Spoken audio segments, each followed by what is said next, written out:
So I have been waiting on Ninja Gaiden for a good minute. I used to be obsessed with Ninja Gaiden Black. I played the shit out of it. Still love it. I almost wish that they had remastered that instead of the Sigmas. I don't really like the changes that they made in the Sigma, but whatever. Another topic, another day. There's really 2 points to this video, and honestly, they both apply to like Ninja Gaiden virgins or people that played it in the past but never really,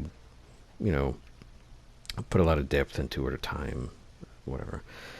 The first tip, trick, point, whatever, is to show how to infinitely farm essence, max out whatever the fuck you want to max out in the aqueducts, but also to talk about the unlabored flawlessness.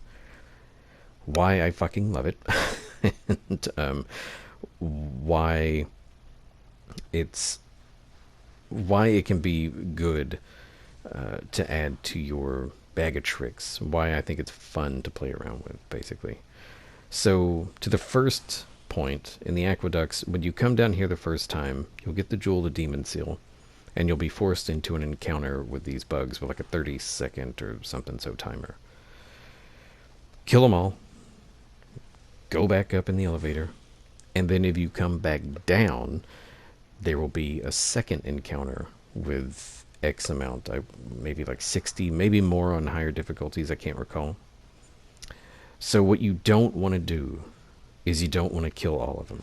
If you kill all of them, they stop spawning. So if there are no bugs, you can't fucking farm. So don't kill them all. But ride do a couple of waves, 2-3 waves, ride the elevator back up, come back down, start it all over again. Make sure you're doing ultimate techniques, UTs, to really get, the most essence that you can.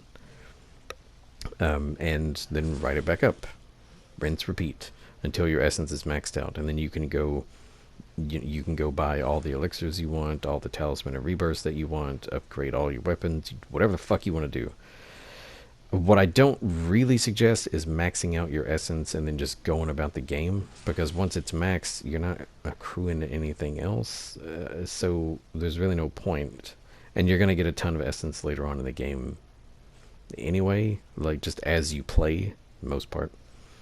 So I would suggest just getting what you need, moving on. But what I like to do is I like to use this as an opportunity to max out, to fully upgrade the wooden sword to the unlabored flawlessness. Now, one thing you'll notice is sometimes I try to get distance to chain a UT without absorbing essence to chain it faster. And I could be wrong about this, but I believe that if you absorb essence for the purpose of a UT, then you only absorb a percentage of what you would normally get. But I could be wrong about that. I'm not sure. I'm not sure. Regardless, there's enough space in here to do that. So the unlabored flawlessness, if you're familiar with Dark Souls, it's like a red tearstone setup. The lower your health, the higher your damage. Sort of like a beast blood pellet, sort of in Bloodborne, although that doesn't have anything to do with your health. But in Ninja Gaiden, the unlabored flawlessness with low health does so much fucking damage that it is ridiculous.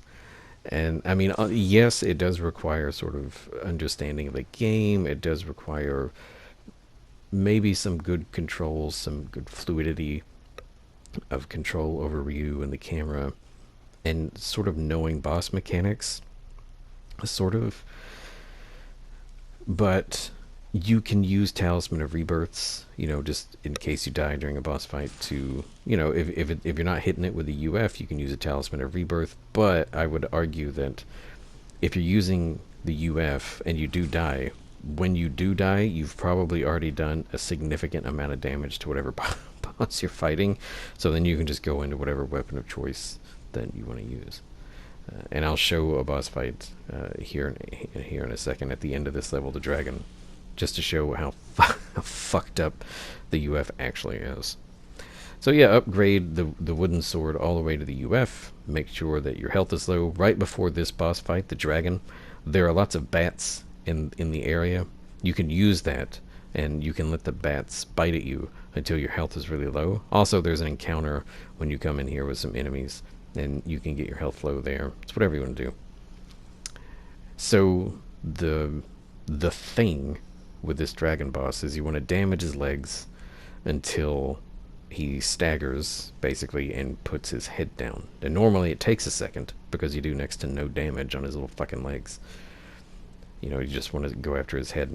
It's like amygdala, sort of, kind of. Maybe? No, well, not really. Just fuck it. So sometimes he'll troll. He'll do this, and then jump on the platform. Just stand under the platform, wait for him to jump back up, or jump back down. And with the UF in hand, we will go fuck up his little legs. And when he, he brings his head down, you'll see how much damage we do. Jesus Christ. it's pretty intense. It's amazing. So yeah, I fucking love Ninja Gaiden, and I hope everybody out there is fucking loving this new release too. It's good stuff. I love it.